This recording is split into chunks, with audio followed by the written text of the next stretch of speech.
এখন টাইপ 9 এর একটা ফর্মুলাটা আমি বলে দিই। Limit x tends to 0 1 minus cos ax divided by b x square.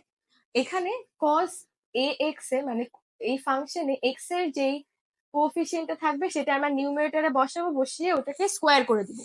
Divided by ডেনোমিনেটরে আমরা কি করব, এই x এর কোএফিসিয়েন্টটা বসাবো b, আর x এর যে পাওয়ারটা থাকবে সেটাকে b এর সাথে আমরা মাল্টিপ্লাই করে দিব। তাহলে আমাদের হচ্ছে a square divided by 2b হলো।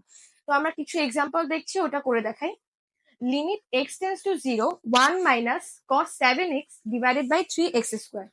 এখানে ফাংশনে x এর কোএফিসিয়েন্ট কত, সেটা হচ্ছে 7। তাহলে আমরা এখানে 7 কে স্কোয়ার করে দিব ফর্মুলা অনুযায়ী।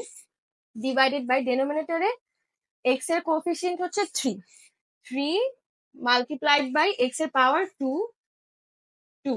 তাহলে আমাদের অ্যান্সার হচ্ছে 49 ডিভাইডেড বাই